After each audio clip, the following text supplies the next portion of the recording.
Well, good afternoon. Today we're in Psalm 108, and I really like to focus on verse number 10 and following, where David said, "Who will bring us into the strong city?" But the beginning is so rich that it would be remiss for us not to mention just a few things in Psalm 108 in the first few verses. Notice he'll say, "Oh God, my heart is fixed, that is settled upon. I will sing and give praise, even with glory. Awake, psaltery and the harp. I myself will awake early." I don't know about you, but it's springtime and the birds get to chirping early in the morning.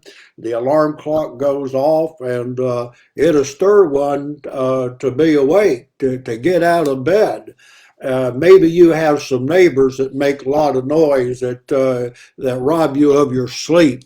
But what David is talking about here is he's anticipating so much to give God glory in the morning and to sing praises to him that he can't wait to awake. He wakes up with the thought and the idea of singing praise and glory and praying to God. Isn't that just a very interesting way, of course, to do that? The reason that he says that is in verse number 3, where he says, "For thy love." Mercy is a little misleading there.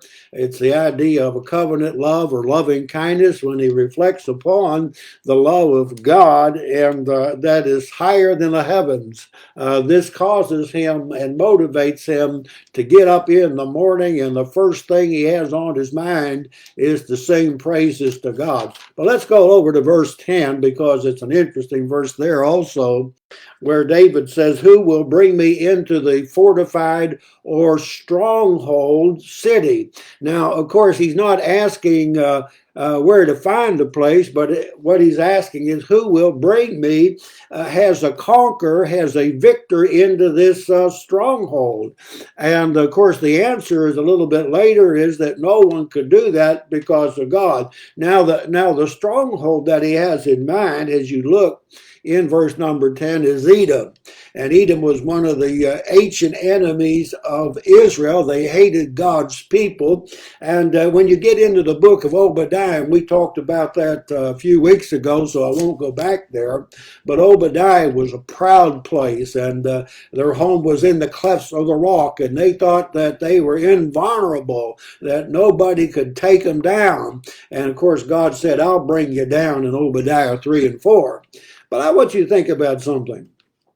Strongholds are tough places. They're hard to overcome. They're difficult. And we see in the world in which we live sometimes that evil is entrenched. It has a stronghold, and it looks overwhelming that it can't be overcome. And what you need to see here in this verse, not only does good ultimately triumph over evil, but God will cause that to do so. Notice here in verse number 10. "Give us help, Lord, from trouble." And notice he'll say, "In vain is the help of man." It's useless.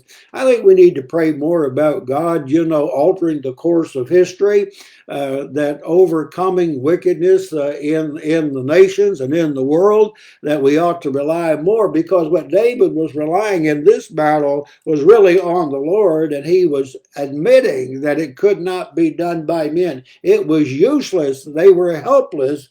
And though he says in verse 13, "Through God we shall do valiantly," and that's what we need to remember, don't we? "It is he that shall tread down our enemies." What a battle hymn. What a way to go into battle, and what a hope and a promise that God gives. And so those are some good thoughts today. Don't get discouraged about the way things are, but pray to the Lord and have the Lord alter the course and overcome the evil that becomes entrenched, that is a stronghold.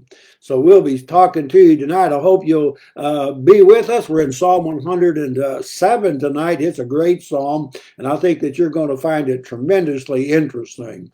So we'll see you tonight, and tomorrow we'll be back in Psalm 109.